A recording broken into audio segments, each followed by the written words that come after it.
guys. All right. So, without further ado, tonight is all about baseball performance. Better, faster, and stronger. I'm really excited this evening to have my body coach and our baseball coach with us tonight. And we are going to dive right in. So tonight we're going to go over a little bit about who we are, who our body coaches are, and who our baseball coaches are.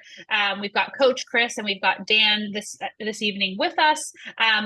There's some new names and new faces on the call tonight, so we want to make sure we take the time to properly introduce ourselves and have you help us understand what we're all about. We're going to go over the goal for the evening, who our team is and what our experience is.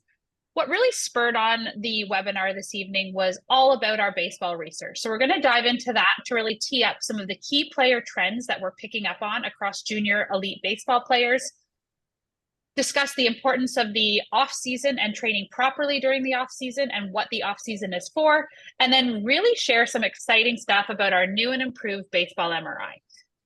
So without further ado, we will dive right in.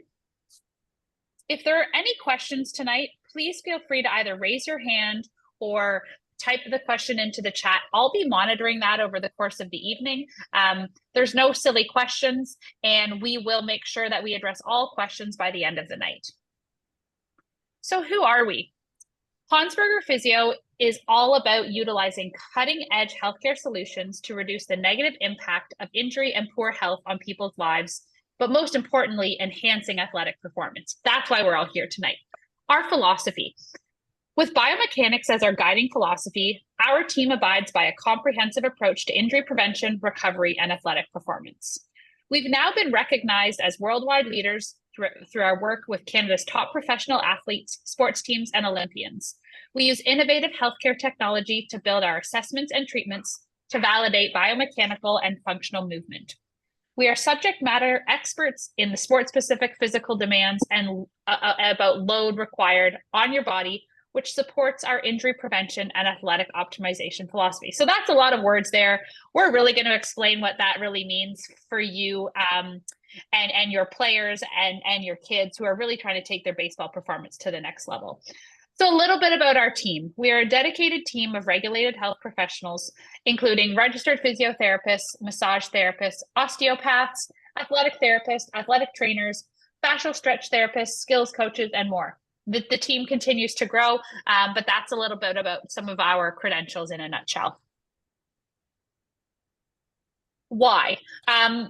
This is something that we talk about a lot at Hansberger Physio. Why are you all here tonight? What are we doing for our athletes, our coaches, our trainers, and the community at large? So we aim to create training protocols, programs, and athletic goals for our athletes, teams, and sports organizations. We are here to support coaches, trainers, and athletes, and their parents too.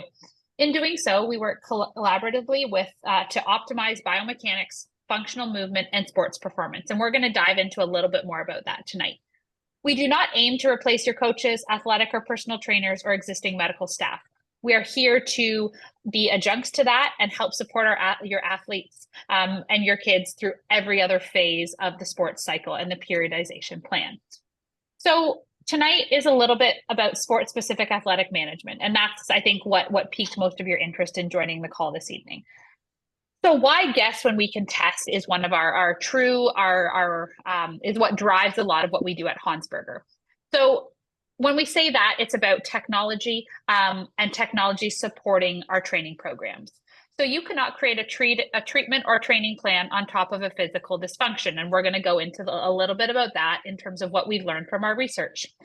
We often see a plateau in performance as an indicator of future injury. And that's something, again, we're going to touch on.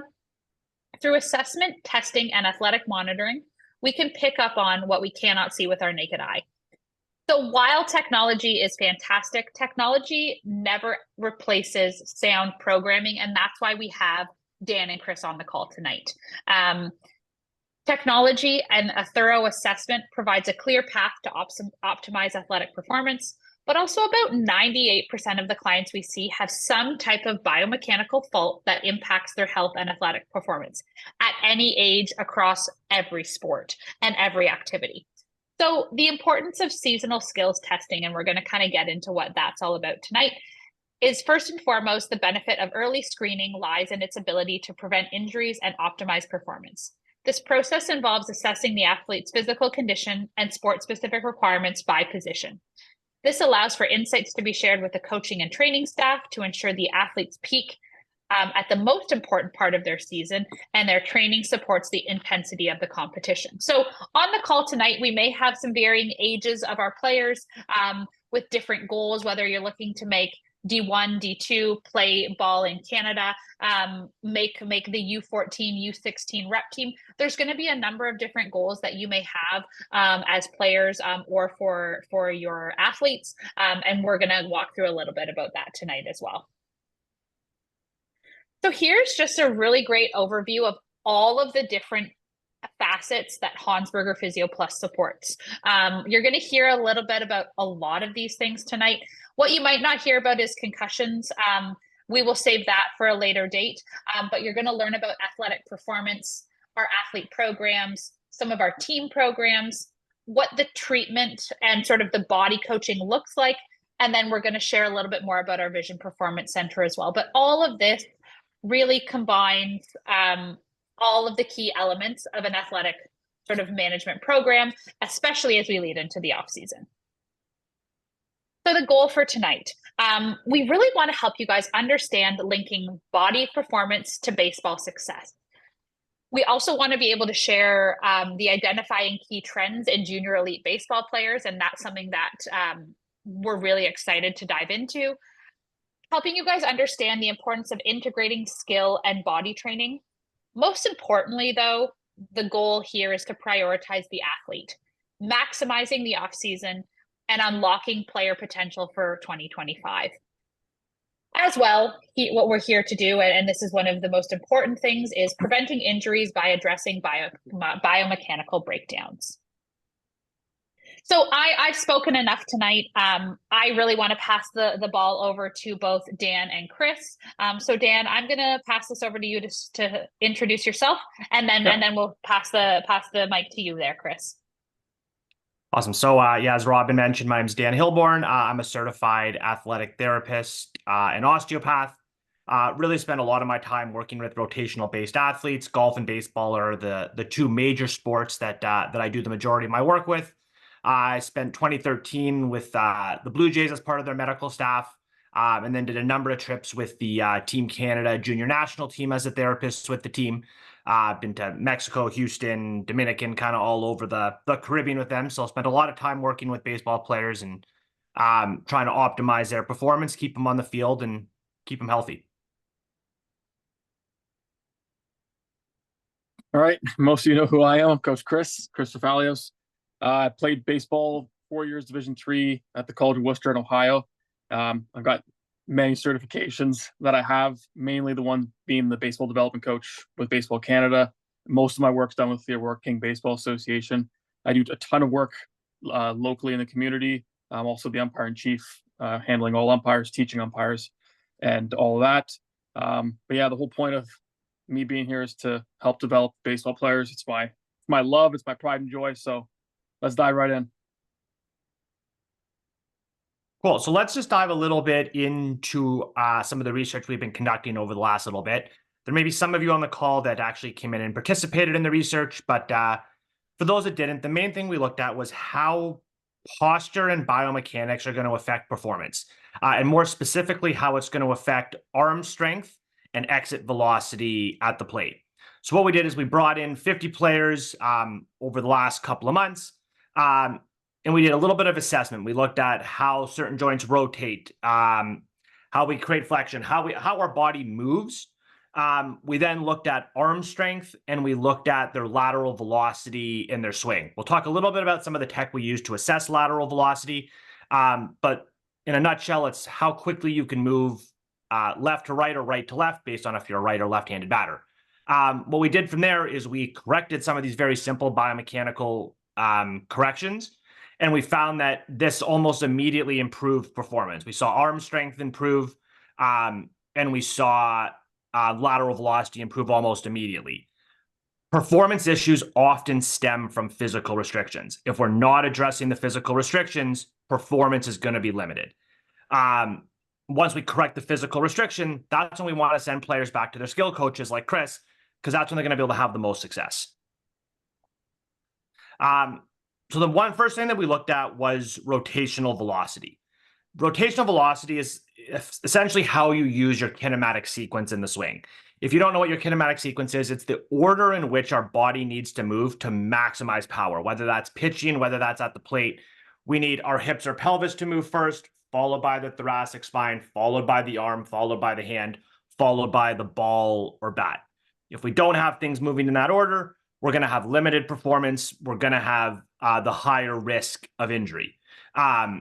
Restrictions are going to lead to those things, and they're going to lead to them pretty quickly. When we were doing our research, what we saw is the average junior baseball player lacked about 10 degrees of thoracic rotation, so the ability to turn left and right, and about 20 degrees of hip external rotation. We'll talk about a couple of the strength things that we see in a minute, but those were kind of the two main ones that we see. And when we're unable to create rotation from our rotational joints, we start to compromise that kinematic sequence. We create rotation from the wrong places. And again, that's going to lead to limited performance. It's going to lead to decreased pitch velocity, exit velocity at the plate, issues with arm strength, core strength, and so on and so forth. So here's one of the players that we did as part of the research study. High school base. So he's a high school baseball player, wants to play college. And what we talked about before is that lateral velocity number. So for a left-handed batter here, it's how quickly he can move from his left foot to his right foot. Research from V1, which is the company that makes the pressure mats, has done a number of testing with high school baseball players, college baseball players, semi-pro, pro, MLB players, and they have this normative data for the average speed that players in each of these categories should get to. High school baseball players, as you can see there, there's US high school players, average about 250 to 300 centimeters per second. So if we look at these two swings, and it might be a little small in that picture there, but if you look in the before swing on the left versus the after on the right, in that top left corner of each, I don't know if Robin, you can hold the cursor over there. I think it says it's 187, top right of that thing there, right in there.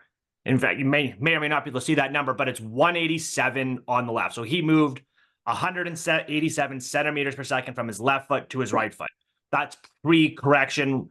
We then addressed some of his biomechanical alignments, and then he moved up to 266 centimeters per second. That's way on the upper end of what we see as average. But throughout this research, the average that we saw in terms of increase in lateral velocity was about 25 to 30 centimeters per second.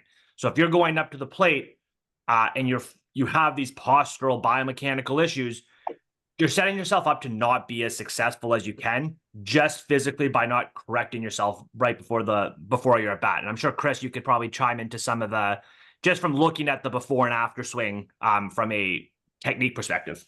Yeah. So everybody that I've worked with on a call, I always talk about making sure we get in the barrel out in front to hit the pitch. And if you look at the picture on the left, you can actually see that his hips haven't actually fully rotated yet. And because they haven't rotated, his barrel's lagging on the ball. So, for example, if a kid's struggling hitting the inside pitch and they can't rotate effectively, that barrel's going to be late getting to the ball. So it's not a matter of them in their mind, in this case, thinking to get to the ball quickly. It's their body that's not allowing them to get to that point. So after they have the biomechanical correction, which now is on the right picture on the right side, you can see his hips have cleared and his barrel's out in front to hit the ball. So on the left side, you see he's going to be late and go to left field. But the one in the middle, it looks like he's either going to center or he might even end up pulling the ball, depending on where it goes. He's in the same spot. He's standing in the same spot. But because he's had a biomechanical correction, now his body's moving way more efficiently. And by the numbers that Dan said, he's moving significantly faster to get to the same spot. And the really cool thing is this is literally like less than 2 minutes of treatment we did with this person. And the real thing we try to drive home with all of our players is, if obviously we can't be there on the field with you every time, so we got to teach you how to make these corrections on your own. Because if you're going up to bat like you are in position one, again, you're really kind of not setting yourself up for success. Yeah, you can go ahead there, Robin. So the second thing we looked at was improving arm strength. And when we looked at, like we talked about before, we saw the average baseball player, junior baseball player lacked thoracic rotation and hip external rotation. When we corrected both of those things, we actually, not only did we see lateral velocity improve, we actually saw arm strength improve. So when we tested internal rotation, or that pitching motion, the ability to turn forward, we actually saw a 12% increase in shoulder internal rotation by making biomechanical corrections to their hip and pelvic alignment and their thoracic rotation. And it simply comes down to that when our body's in a biomechanically more neutral state, we're able to use the extremities more effectively. Then when we can use all that more, when we, not only do we have better arm strength, but now we can also use that whole kinematic sequence more effectively. We can now use the hips, we can now use the thoracic spine. So not only do we have a stronger arm, but we now can create better hip and spinal rotation so that kinematic sequence, whether that be for pitching or hitting, is going to be more efficient. It also reduces injury as well. And big time reduces injury. And there's a player right there that I worked with Canada Baseball that I wish was doing something. Mike Soroka had a great future. He's been injured what feels like for 4 years now. He played on the Braves and the White Sox. Yeah, I think he's still with the Braves organization, but he's been out for a while. Yeah, you can hop ahead. We might have to get a hold of his agent. Yeah, that's right. So, Chris, I guess we'll let you dive into some of the vision stuff here. Yes. So, huge reason why I've loved Hansberg Physio for so long is because of their Vision Performance Center. Basically, when it comes down to hitting, which is the main aspect that I teach with baseball, your eyes have to work quickly with your brain and your body to react quickly. So, like I said in the previous couple slides ago, how the player's late because of his body. Sometimes the body can be reacting quickly and the brain's not, or the brain and the body isn't working together strongly enough or quickly enough to make a strong movement towards the ball. So basically what we do is we're looking at the vision aspect of everything, seeing how it affects hitting. As soon as the ball's hit, whether you're playing in the infield or the outfield, how quickly are you reacting? It's still all vision, and vision isn't just seeing, vision is reacting. So if you're slower at reacting, you're probably not going to get to that ground ball or to that, line drive fly ball that's coming at you. Or if a pitcher's throwing with higher velocity, for the older players that are in 14, 15, 16 on the call, you guys are facing in the 80s right now for sure. If a pitcher's coming inside on you, you have to react quickly. And if your eyes aren't reacting to that quickly enough, it's going to be a problem. So we then end up getting into a concept called contrast sensitivity, which Dan knows a ton about. Go ahead. Yeah. Well, the vision is one of the things that we test a lot. And what we found with some of our vision research is that often, again, physical restrictions or lack ability to hit a ball in a specific quadrant or the ability to react, we can test that. And then obviously often quantify that to a part of your game. And we'll chat a little bit about that as we go later in the seminar. But contrast sensitivities, it's your ability to perceive an object against a background. There's been some really cool research out of Duke. It's actually with their baseball team. They screened all of their baseball players, and it found if elite baseball players scored above 1.6 in this contrast sensitivity test that we do as part of the MRI, you're just not going to perform, or like essentially all elite baseball players are going to score below that number. Scoring above that level is going to be very, very, very difficult, like Chris said, to catch up to those higher velocity inside pitches. Tracking fly balls is going to become very, very, very difficult if we're not scoring below that number. And again, something that we can test for and ways that we can train to correct that if you're not below that number. And just so people are aware about contrast sensitivity and how it matters with fielding and hitting, look at any time that a player's played, and I know I've been guilty of it in the past. You look out towards the pitcher, and just above his head in the sky is either bright white clouds or gray clouds, or maybe it's bright blue. But if there's no batter's eye, which basically means a dark area like a black tarp or a forest in center field, it's very tough to pick up the pitch. So at nighttime, it's obviously easier. Most of the games we play, though, are happening during the early part of the evening. So the first hour and a half of the night that we're playing, contrast sensitivity plays a huge factor in how we're watching the ball. And then I'm sure, as all the players will know, when the sky gets tough, right around that 8:30, 9 o'clock time during the middle of the summer, the sky turns dark blue, ball goes above the lights, and now we can't see where it is. So being able to pick up where that ball is right as it's hit off the bat and knowing, okay, that's where it's going in the air or on the ground, wherever. Just being able to react to that quicker is going to help us make more plays, hit more baseballs, which is going to lead to more success. And we've seen this again with a lot of baseball players, where it's players who struggle to do these things are often going to score above that number. So it's not just that they're not good at tracking fly balls, it's that they physically, their eyes just aren't capable of doing it. And again, if that's their issue, it's more repetitions of practice aren't going to help that. We have to train their eyes to work more effectively. So next one we're going to dive into is some trends that we see really commonly in junior baseball players. And the first one are arm or shoulder injuries that aren't really arm and shoulder injuries. So the first kind of example that we're going to use is a 19-year-old pitcher, right-handed pitcher, played NCAA D2. He'd been losing velocity over a couple of weeks. He was starting to experience some pain on that inside.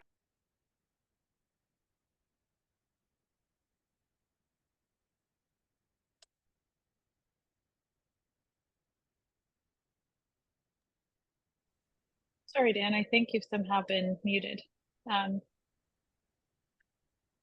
Let's try to get you on mute. There, can you hear me now? Yep, you're good. Sorry about that. Not sure what happened there. That's weird. I'm not sure that happened. So sorry, a 19-year-old, I don't know how much you heard of me there, but the first trend that we kind of see is arm or shoulder injuries that aren't really arm and shoulder injuries. And this is a player that I was working with a while ago, a 19-year-old Division II pitcher. He was losing velocity over the last few weeks, starting to get pain in that medial elbow. With the training program at his college, they kind of were taking him through the typical protocol that's put out there by Baseball Canada, that's put out there by American Baseball, that's put out by the kind of the general consensus on how to treat forearm issues nowadays, which is strengthen the forearm flexors, improve shoulder blade or scapular stability, improve shoulder range of motion, pitch count, and getting treatment on the problem area, the neck, shoulder, elbow, forearm. The problem is, and what we found, and again, this is kind of the trend that we're seeing a lot, is this isn't really a true arm and shoulder injury. And these players are often being treated incorrectly because they're being assessed incorrectly. If you want to jump to the next slide there, Robin. So we're going to dive a little bit more into what VALD is, but they're pressure plates that can measure force and how we produce force. So we assess this player on these pressure plates. And what we saw is he had, and again, the pictures are a little blurry there, but if you look at the top, there's kind of four little squares at the bottom there. The top left is trunk rotation. So he went down, and you can see in the very bottom left of that is about 16%. He lost in trunk or thoracic left rotation. If we look at the upper right there, he's down 7% in left hip external rotation. If we know anything about the biomechanics of pitching, we need to turn our spine to the left. We need to externally rotate our lead hip. If we're not doing those two things, we have to put more stress onto the shoulder, the elbow, the forearm. If we then look at this player, we tested his arm strength, and he's still tested in the 92nd percentile. That's bottom right there, the shoulder ISO Y test, which is it's a shoulder strength test in that Y or kind of throwing position, or like the range of motion that you would be in at the release point. And he's still tested in the 92nd percentile. So here's a player that's doing shoulder and arm strengthening, but doesn't have any shoulder strength deficiencies. Not going to likely see any improvements from doing that. We then test his grip strength. And not great neither, but if we look at the right hand specifically, he's testing in the 15th percentile for grip strength. So yes, he's getting weakness or has weakness into those right forearm muscles, but it's not really a true forearm issue. We got to get to the root cause of the problem. And his problem was, and I think some of this was from he was doing exams. He'd been spending a lot of time sitting hunched forward at a desk. He loses thoracic rotation. He's spending a lot of time, the hips lock up. We start to develop a forearm injury. So if we're not assessing properly and we're not looking at these players as a whole, we may end up missing the root cause. And this is something that we see a ton of time with rotational athletes and pitchers. It's very, very common with. Just really quickly, for anybody who doesn't know what thoracic rotation is, it's called your T-spine, which is the upper middle part of your back to just the middle bottom part of your back before the lumbar spine. So all of that upper to middle back, if it's not rotating efficiently, it's going to cause a lot of stress on literally every part of the body. So making sure that it's rotating properly is going to lead to less injuries and stronger results on the field. And it's a hugely restricted area, and the majority of baseball players, on, like we said in part of the research, is we saw that they were almost all limited in thoracic rotation. So the second trend here is how vision affects performance. And Chris, we'll let you dive into that one. Yeah, so this was a 17-year-old. He's trying to go play D1, D2, and he's having trouble hitting the low pitch inside and outside. So again, for right-handed hitters, low inside pitch, you have to react quicker than the low outside pitch. You have a little more time. Vice versa for a lefty, the low inside pitch, you have more time to hit that outside pitch outside. So athletes practicing daily, working on his technique. I can't see this with the naked eye, and we're not seeing improvement on how he's hitting that low pitch in the game. So we brought this player in to do the assessment. We use the neurocognitive technology where we can test quadrants. And so on the next slide, which I'll get to in a second, we can see how fast or slow players react to different zones. So if pitchers are seeing, and even myself as a coach, I'm at games, Coach Brian's on the call, I'm there with you all the time. If I see a kid is late, I'm telling the catcher, go in there again on the inside. Why? Because I can see the kid struggling to make contact or even get to that pitch. So go to the next slide now. What you're going to see here is quadrants. Now, these numbers are like, whoa, what's going on? I'll explain them. So if you're a right-handed hitter, I want you to imagine that you're standing to the side where it says 0.54 and 0.70. So that's the right-handed batter's box. So this right-handed hitter, if you look at the 0.54 and the 0.55, I want you to think of that as the upper inside quadrant and the upper outside quadrant. And then the 0.70 is the lower inside quadrant. 0.64 is the lower outside quadrant. The lower the number, the better here, which means you're reacting quicker to the ball. So this player, he can get to that high pitch inside and outside relatively quick, but he's a full 10, 15 milliseconds slower to swing at the lower pitch. Now, where's the pitcher releasing the ball from? A way higher point than the lower part of the zone. So that's depth perception that this hitter is potentially struggling with, and this is exactly what it was. So what we're testing here is seeing, can this player, with the proper training in the Vision Performance Center, can we take that 0.70 and 0.64 and bring it down to, let's say, 0.5, or get even as close to the upper quadrant numbers that we see here.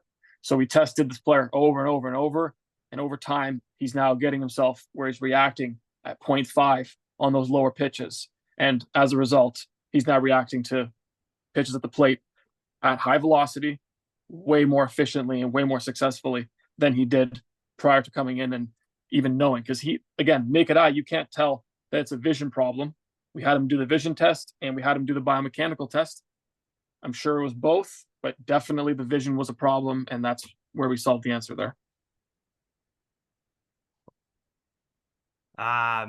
Cool. And then the third trend that one of the other trends, and the third trend we're going to talk about today, is players that struggle to field the ball in one direction compared to the other. So sometimes, whether that's an infielder struggling to go to the forehand or backhand, or an outfielder trying to track the ball over the left versus over the right shoulder, is there a biomechanical reason that can be correlated to that? And often there is. Here's a 16-year-old CPBL outfielder who's been struggling to track balls over his left shoulder, has less issues going to the right, but really struggles when that ball's hit over his left side. Again, a lot of times it would just be like, let's just give him more reps over his left shoulder until he gets better at it. We look at is, might there be a reason that the player struggles to go left? Again, we come back to our biomechanical assessment, and if we look at the next slide here, we use that VALD again, as well as some other biomechanical testing, and we looked at strength, power, as well as static and dynamic stability to see if there is some sort of a physical restriction limiting their ability to go left. Again, it's a little bit small, but if we look at the numbers, that first one in the top left there, counter movement jump, he tests in the 99th percentile, which is in that right there. So that's like an explosiveness or power metric. Isometric mid-thigh pull is a strength metric where he tests in the 99th percentile. Then we get into some of the more interesting metrics. So we look at single leg jump. How high does he jump, or how much power does he produce on the left versus the right? Neither are phenomenal, but on the right or on the left there, we see, so on the blue and the left, we see 35% or 35th percentile. He's tested in single leg jump on the left versus 53 on the right. In the single leg stand, which is the bottom left square there, we see this just how effectively can he stand on one leg. And he tests in the 48th percentile on the left versus the 82nd on the right. So pretty significant difference on how he balances on the left versus right side. And then that last one there, which is the single leg land and hold, which is a dynamic stability test. Again, neither of which are great, but we're seeing, again, 27th percent on the left, 53, I think it says, 33. Again, neither of which are great, but we're seeing a decrease or a common theme of the left being worse than the right. We then go through this biomechanical screen to find out why. We found this player had some pelvic restrictions. He had super flat feet. The left one was actually a little bit worse than the right. So this player struggled to go left, but a lot of it is physically he just wasn't capable or wasn't as stable on his left side. So again, just giving this player more reps, is he going to get better? We might see some improvement, but if we really want to have him be more efficient at going left, we got to fix the underlying cause, which is the balance and stability on that left side, which is where we got to start training this player first. So the importance of the off-season programs. Really what we want to do is we periodize these plans to go through the whole offseason. Players can only peak at a certain point, and we design these plans to make sure that you can peak for your competitive season. If you're playing CPBL, if you're playing a U14, U16, if you're playing college, these are all going to be at different times. So part of what we have to do is design this program to have you peak for your World Series. We want you at peak performance at when you need to be at your best. We can hold peak performance for somewhere to that like 6 to 8 week type of period. Any longer, like any more than that, we're really going to see these kind of fluctuations. When we design these programs, we want to start them basically right as the season ends. And we take our players through a number of progressions in how we design these programs. And they always need to start with realign, meaning we have to look at these biomechanical dysfunctions and how do we correct the biomechanics. We can't coach a player out of poor biomechanics, out of poor range of motion, out of poor rotation. So we realign. We then work on improving these functional movement patterns, squat, deadlift, lunge, our rotational patterns. Again, these players haven't been able to rotate fully through the thoracic spine or hip for potentially years. So we have to reteach them how to create these patterns or how to do them correctly. Once we can move, then it's how do we strengthen the patterns and how do we speed up the patterns. What we often see is players get into these programs where they get right into strength, speed, and power way too quickly. And then all we're doing at that case is just we're just speeding up a bad pattern.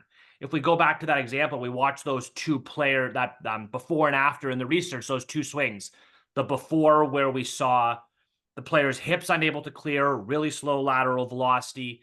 The after we saw the hips clearing, lateral velocities up. If we're speeding up that before pattern, we're just speeding up an ineffective pattern that's not really going to lead to the performance that we want to see, and a very high likelihood that at some point down the road, it's going to lead to an injury. So we've kind of developed this program to make sure we get players aligned, biomechanically moving correct, moving functionally and correctly. Then we can strengthen, build speed, power, and explosiveness. Much of anything you guys want to add to the off-season stuff there? Yeah, everything that for the players and the families on the call that I work with, I can't see a lot of this stuff with the naked eye. I can do all of the baseball training with you, but if there's a biomechanical flaw, and I have made comments to some of you or some of your kids that it looks like they're having trouble opening up maybe their front hip or their back hip, at least now we have a way to fix it, right? There's no drill that I can teach the kids that's going to help them fire everything quicker if there's something that's restricting their body from actually getting through smoothly. If everybody knows who Trey Turner is, the shortstop on the Phillies, you watch him swing, throw a ball, slide, everything looks like he's doing it with next to zero effort. And what's incredible about it is he's one of the top guys in the MLB that gets treatment every single day because he wants to make sure that when he goes out to play, there's no excuse for him to not perform well because he wants to make sure that he's as smooth as possible. He doesn't want any restrictions. He just wants to go up and play and hit the ball hard and make plays. And he's one of the best in the league at it. So makes sense. So now that we've kind of looked at the research, some of the trends that we've seen, talked a little bit on off-season plan, this is kind of the starting point. It's our most in-depth and one of Canada's most in-depth baseball-specific assessments. We call it the baseball MRI. We call it the MRI because it's the most in-depth look of why you're performing the way that you're performing.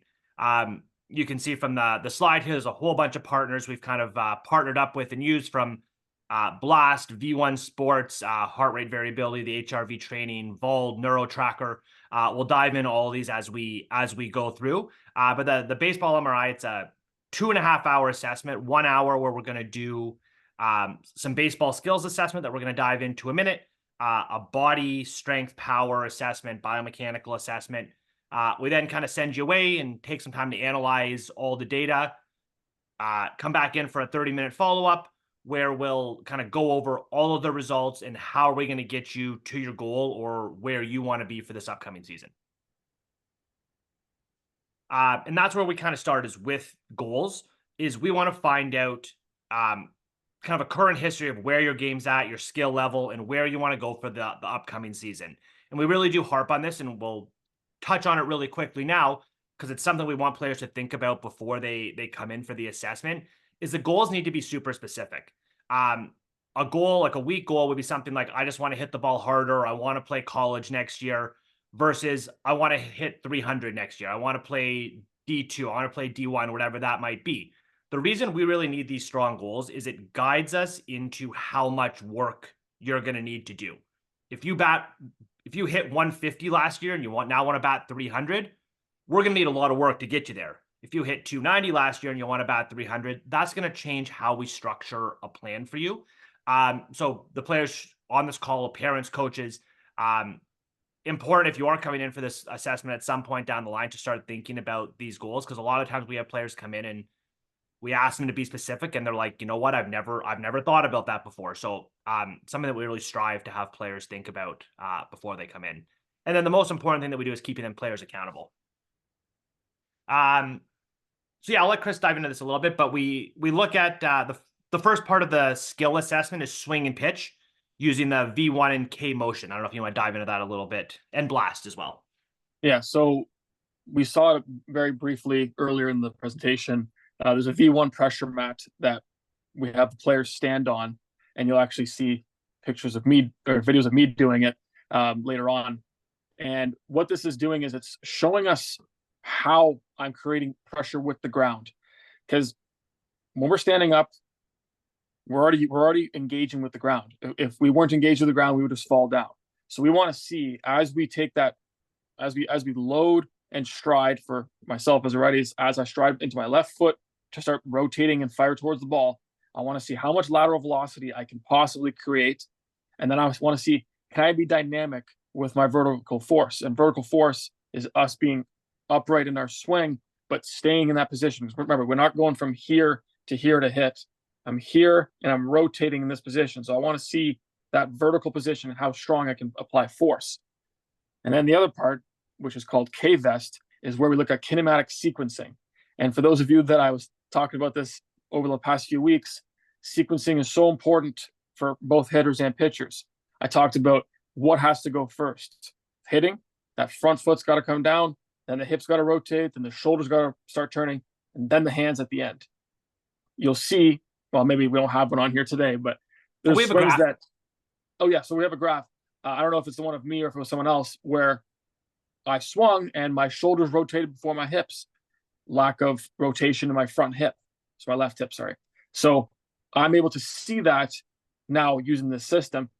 If someone said to me, oh, Chris, you're just a little tight.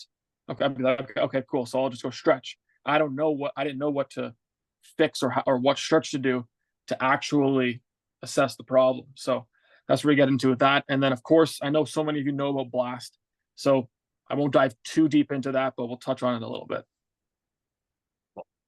So this is actually a swing, one of Chris's swings here.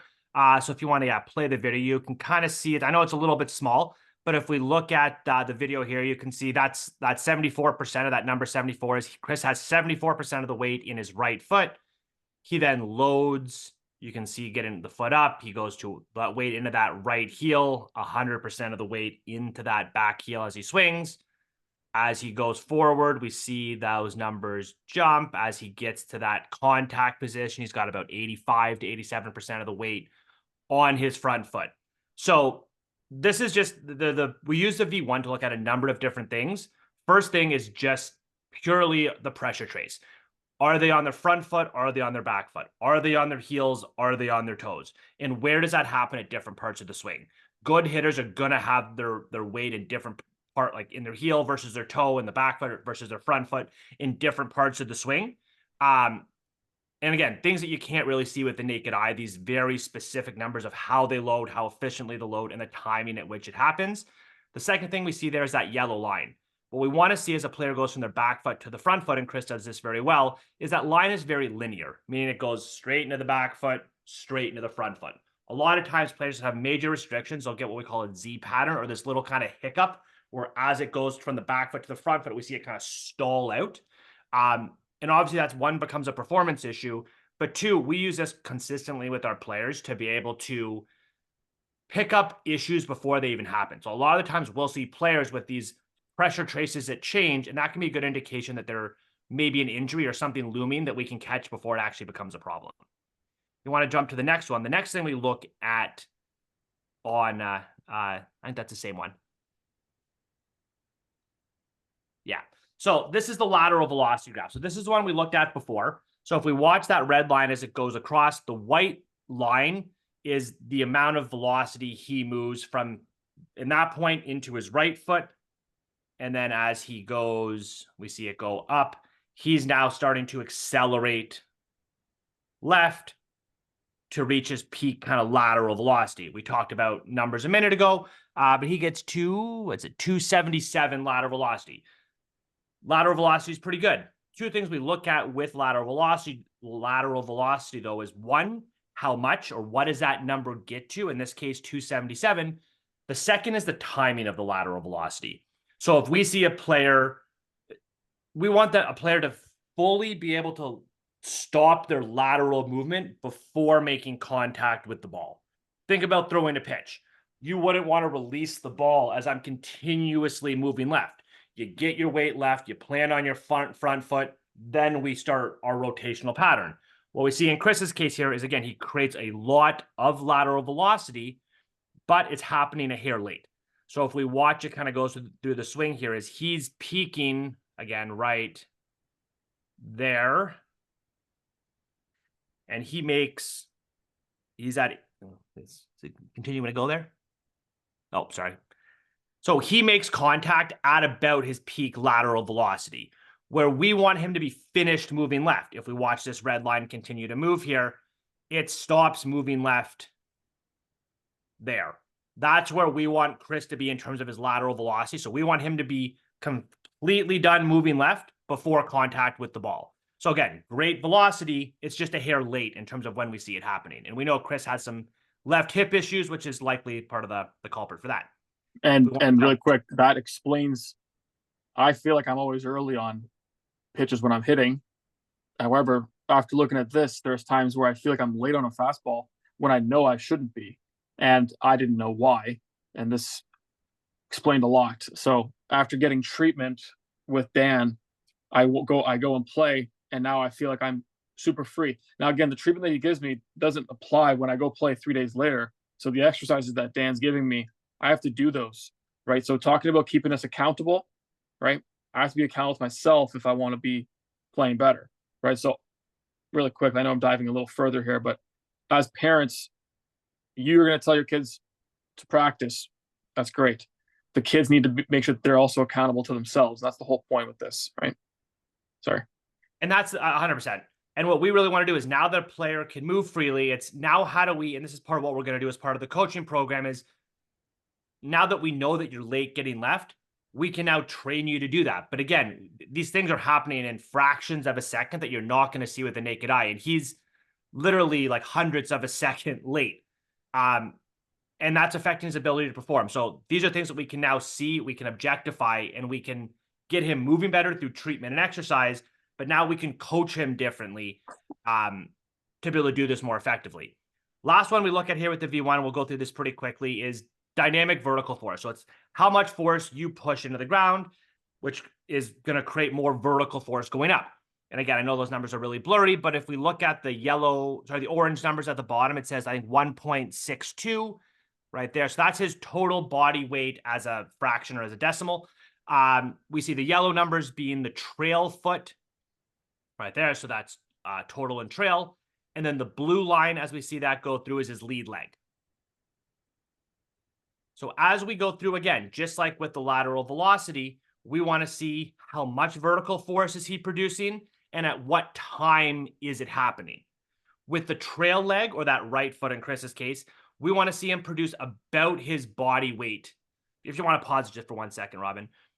We want to see about his body weight in vertical force in his trail leg, which we see exactly as Chris Prate's his body weight exactly 1.62 in his trail leg in vertical force. And he's doing it perfect timing. So trail leg works really, really, really well. What we don't see as effectively is that lead leg. And if we see that number there, I'm trying to look at the exact number, but it's about half. That blue number, we want to see that blue graph spike. It should be way higher than the yellow. It should be way higher than the orange. It should be about 1.5 to 3 times higher. And we see he's not even getting his body weight through his front leg. So we're not getting that vertical force that we want to do. Again, this is where we would test Chris on vol, do some of the biomechanical testing. Is there a strength issue that's not allowing him to produce that vertical force through his front leg? Or does he just not know how to? If it's he physically can't, that's my job, is how do we give him the ability to do that? If he's just as strong in the left leg, the biomechanics are there, or once we've trained him to, then it's Chris's job, or the other coaches here, is now that he's capable, is how do we now teach him to create more push or vertical force through that lead side? So I jump ahead there. And this is that KVS graph that we looked at a minute ago, and it's a little bit confusing when you look at it for the first time. But if we look at the graph, we have speed on the vertical axis, time on the horizontal axis. If you look at the red is your pelvis mobility, green is the spinal mobility, blue is your lead arm, brown is the hand. If you look at that much smaller graph, that's kind of the efficient of the way we want a player to move. Meaning we want pelvis to go first, followed by spine, followed by arm, followed by hand. If you look at that small graph in the top corner there, you can kind of see the red is first, then the green is a little bit to the right of that, the blue a little bit left of that, the brown is the last one. So we want to see them moving in that order and then incrementally getting faster. If we look at this player's swing, and if we look at kind of the pelvis red. This was mine. I think it was yours. The thoracic spine green and the lead arm blue, is they're really moving as one solid unit. We don't see any separation. Pelvis, spine, arm. If anything, we actually see pelvis go first, arm go second, spine go third. So he's kind of out of that sequence, but really this would a player or a trend that we see a lot is poor upper and lower body disassociation, or the ability to move your pelvis and hips separate from your spine. And if we can't isolate the movement between those two, that kinematic sequence becomes very challenging. Again, swing becomes very challenging. This is going to be a biomechanical issue that needs to be corrected first.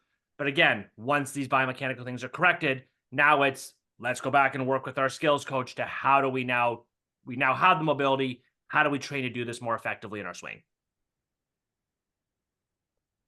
All right, so I know everyone here knows about blast for the most part. What I really want to focus on though is this diagram on the left. For those of you that have not attended any college scouting combines or pro scouting combines, well, I can tell you all about it because I was doing several of them about 10 years ago when I was being scouted with Milwaukee Brewers. So I want you to take a look. And I know it's a small graph, but that 20 to 80 scale you see there, 20 at the bottom is the very low end of what a top college player, or if it's an LV scout, a top, like the poorest performing MLB player. 80 would be top with everything. So if we use a player like Aaron Judge, for example, he's going to have an 80 at the top when it comes to power. So we got those tools with baseball, right? You got speed, power, contact, fielding, arm strength. He'd have an 80 on power. You look at somebody like a Mike Trout when he's healthy, his contact's at probably 80, power's probably at 70, arm strength's at 80, defense is at 80, right? That's why he's one of the best players ever. So what we want to do is obviously get you guys into these combines as they become available and have you go out and get those tests done so you or those combines done so that you can get your scores and say, hey, Coach Chris, I got 50 across the board in every metric, which would mean that you're on par with a bunch of college players, which is great, right? That's the logical step to go forward. So aside from that, though, which again, I want you guys to obviously get into those combines once you can. Other than that, we want to look at the swing metrics with blast, which I know everybody knows about this stuff for the most part, with bat speed, vertical bat angle, peak hand speed. We want to see how quickly we can move these parts of our body. And a ton of that has to do with the biomechanical movements that we may be moving efficiently or may not, depending on how our body likes to move. So once we've kind of gotten through the skill portion, we then kind of dive into the body side of things. So here's just a very quick overview of what we're going to look at from the body side: history, a quick player health history, structure, movement screen, feet that we're going to dive into a little bit today, strength and power, vision and neurocognitive training, as well as nutrition and heart rate variability that we'll touch on very quickly as well. So structure, and again, we're going to go through this really quickly. But the way we look at the body is each joint in your body has a job. It's either designed for stability or mobility, and they alternate. Foot is stable, ankle mobile, knee is stable, hip is mobile, all the way up, all the way down to our hands and fingers. If we're not, we need each one of these joints to, the baseball swing, whether it's a swing or the pitch, requires every joint from your foot to your hand. If we have any joint somewhere in the middle that's not doing its job, we're going to be sacrificing or compensating somewhere else. So again, we see this a lot of times is we'll have people with a shoulder injury like we talked about before, and they're really just addressing the shoulder. But if we have a compensation in the hip or the lumbar spine or the thoracic spine, and we're not addressing that, there's a very good chance that that may be the root cause of the problem.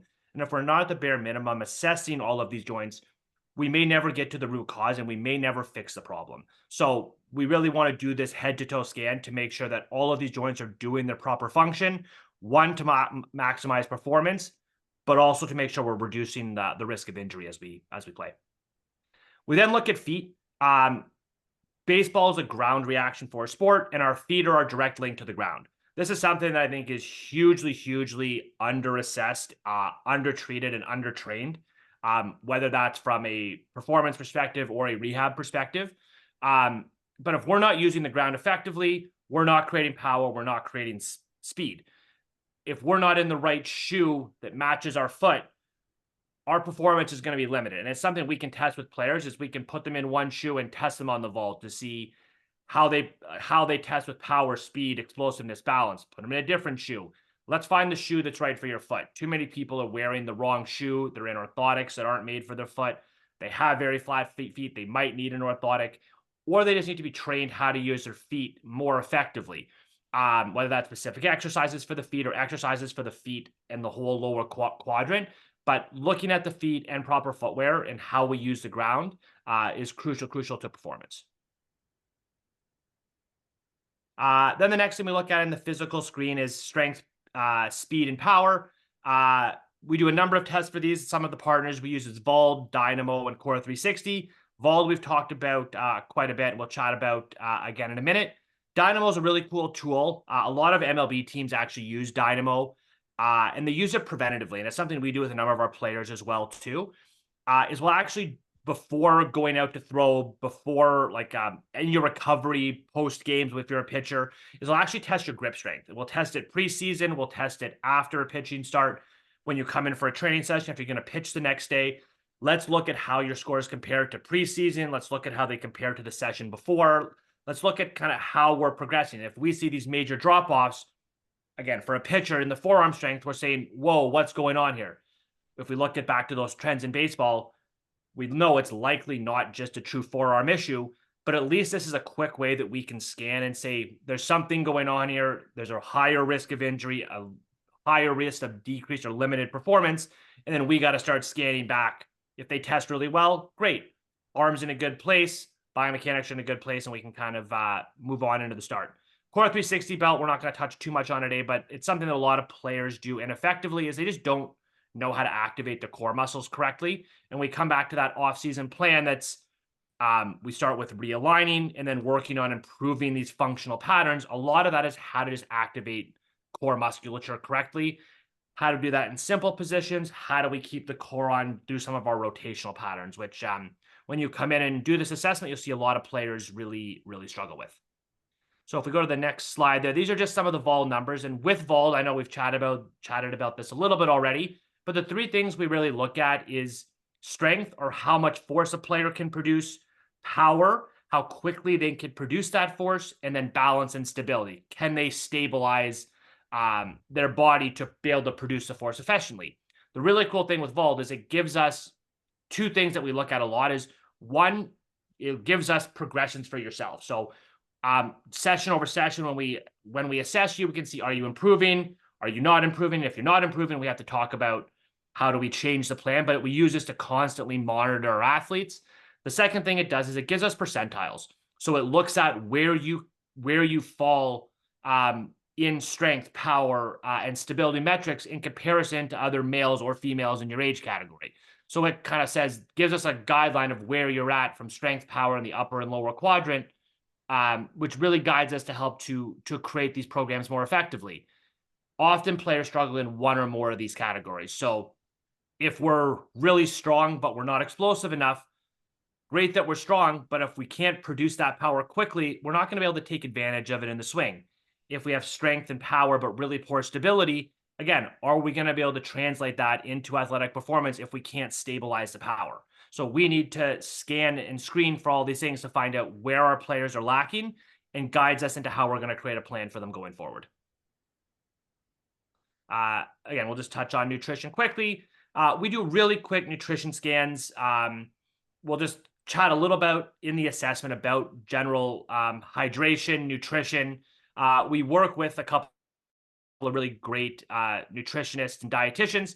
So depending on how serious you want to take your program, elite players are all, like, if you want to play college, you want to go to pro, I'll tell you, all of them are looking at diet, hydration, nutrition. So it's something that we're going to screen for in the assessment, and something that we refer outwards and have a great team of, again, dietitians and nutritionists to work with you more specifically on. Next thing we do, and this is something that I love doing with players, is it's called heart rate variability. We're not going to get too sciencey with this, but it's the time between heartbeats. And what it does is it gives us information about how your nervous system is functioning. Players, we have two parts of this autonomic nervous system, which is sympathetic, fight or flight, or parasympathetic, which is rest and digest. Too often we see players or athletes who are chronically in this sympathetic fight or flight tone.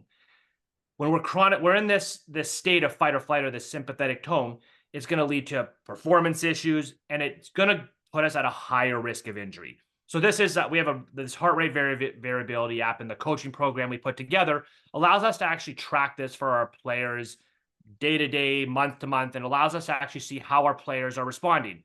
When we put players into a training program, and if we're pushing them too hard, they're going to end up in this sympathetic state, which is, again, that tells us this player's at a higher risk of injury. We need to slow down the training. We need to find ways to get them out of this state, whether that's treatment, breathing, meditation, diet. There's a number of ways we can work to get people out of the sympathetic tone. On the other side of that, if you're in this parasympathetic state, great. That says, you know what, you wake up, you're in a parasympathetic state, let's hit it at the gym hard. So it gives us the ability to monitor these players day over day, catch injuries before they're happening, and then also it allows us to monitor players when we can't see them. I know a lot of you guys are probably down south or away on trips traveling for baseball. And if you can't come in to see us all the time, this gives us a way to monitor you remotely to make sure you're staying on track and not at risk for injury, and you're performing at your best. So Chris, I'll let you dive into some of the neurocognitive stuff because that's some stuff that you're going to do assessment with. Yeah, so I touched on it a bit earlier. Basically, we use these three systems here on the screen, and I care mainly about making sure you guys can see the ball and attack the ball quickly, right? So reaction time, if you're slow, you're not going to react to the faster pitches. You want to be quicker, you want to react to it. So reaction time, visual tracking, dynamic acuity, which is basically assessing multiple objects that are coming at you at once, and can you recognize what's what? So how does that apply to baseball? I want you to think about determining whether you should be swinging or not at a ball or strike. So that's what dynamic acuity is. That's one of my favorite ones, is saying yes or no. And for all of you that I talk about, when you're in your games, you're like, I feel like I'm not swinging sometimes. Are we in that yes, yes, no state, or are we in that no, no, oh shoot, I got to swing now state? So dynamic acuity is going to help us with that decision-making process. And again, think about how fast that ball is coming at you. We don't really have that much time. So working on all of, but using all these systems, we're able to create stronger ways to attack the ball and not have to worry about saying, oh, I'm late at the ball. It's just reactionary. And that's how we want it to be. So yeah, this is called Dynavision. So I don't know if I'm on this. I think I'm on that middle picture there. Basically, we're using this light board. You can see on the far right picture, there's close to, I think, 50 or 60 lights on the board here, and we're testing from this close together all the way to as far apart as your wingspan goes, essentially. So basically, we're trying to see, can our vision, when we're looking at one spot, the pitcher's hand as the ball is being released, can we see where the ball is going to be as it's coming out of his hand without having to look there before the pitch is there? So we work on a bunch of tests on this to see what happens when we're working on a small zone, a medium zone, and a large zone, and basically attacking the ball without having to worry about, oh, I need to react. It just becomes reactionary because your body's training, and your body and your brain are training together with your eyes to react quicker at an object coming at you. NeuroTracker, similar to the Dynavision, but this is a like a tablet tool. So we're able to test brain function and see how quickly your brain is processing speed, and we can track that over a bunch of different sessions. So if anybody knows about the Nippon Japanese Professional League in Japan, they use this so much. And I think, Dan, you were talking about this this article here, but the increase, or sorry, the improvement that these players showed after using it for just a short period of time was incredible. Yeah, they measured them over the whole season, and they use this. And we recommend our players use this way more than this. I think they only use it once or twice a week, and a training protocol that we give all the players only takes like 10 minutes, give or take. So it's something you really can do daily, and it's quite easy to do. But the visual tracking speed, which is like the visual tracking within the game or the app itself, improved 30%. But then zone contact actually improved by 12%. So if we have the ability to track and improve these cognitive processing speeds quicker, it actually improves your ability to hit. And the article's pretty interesting. And there's a number of articles that NeuroTracker does, or research that they've done, and it's shown some really, really interesting things with baseball players and hitting. And it's something that we recommend all of our players to do pretty regularly because it's so easy to do. And the nice thing about this tool, it can be taken on the road as well, as long as you have a tablet. So this is something that we recommend to be used as a part of warm up, as a part of practice, but also whenever you're traveling on tournaments, showcases, that kind of thing. So it can be ingrained in every element of your training program. And we can also share some of these articles with everybody who's registered after the fact, so you guys can read more about these specific tools. So then this one, this is FitLight. So these are basically, like, you can see in the background there, the Dynavision board, and you can see I'm holding, this is from me a few years ago, but what I'm holding there is a light, probably as wide as, or as big as your palm would be. And so they're much bigger lights. There's fewer of them, but the whole idea is that the players in their either hitting position or defensive position, as an outfielder working on drop steps, or an infielder working on ground balls going forward, left, right, backhand, forehand, whatever they want to work on. And we're able to set up a system with a tablet that allows us to see how quickly you can actually get to that position over and over. So if we had somebody starting in the middle and they want to go ground ball to the left, reset, ground ball to the right, we can see over time, okay, are we getting quicker at reacting to getting to that spot faster? So I know so many of you are like, oh, coach, I feel like I'm making good strides to get to the ball and I'm just missing it. Well, maybe it's something with, the brain and the eye saying, okay, how can we get to that ball a bit quicker? And so just, again, training that reaction time where we're using our entire body now, rather than on the Dynavision where it's mainly just hands and eyes. With the Fit Light, we're actually using our legs, hands, everything to make movements. It's incredible. And actually as well, catchers are able to do blocking drills in the dirt. It's really cool. So yeah, we already talked a lot about contrast sensitivity, but that has to do with that study at Duke that looked at that players, all like elite baseball players or elite hitters, as well as elite fielders, are going to score below that 1.6%. Again, we've already chatted about this, but it's the ability to perceive an object against a background. Chris talked about that with tracking fly balls, picking up the pitch against a different background, but something that we're going to screen all of our players for because it's hugely, hugely, hugely effective for if you're not scoring below that number to be able, vision will be a huge issue that's going to limit your performance. So that kind of brings us through the whole assessment. And then with an understanding of kind of the issues standing in the way of achieving your performance, we can put together specific goals for this offseason to get you to where you want to be for the 2025 season. This will include everything from baseball instruction, motor pattern training, vision training, neurocognitive training, some treatment to work on that realignment stuff, strength and conditioning plans, power and speed training, focus, heart rate variability. And we also have a great team of professionals from sports medicine doctors to vision specialists, nutrition. We work with sports psychologists to refer out because obviously all of this stuff we can't do on our own. So we refer out and have a really, really great team to make sure all of our players are performing at the best.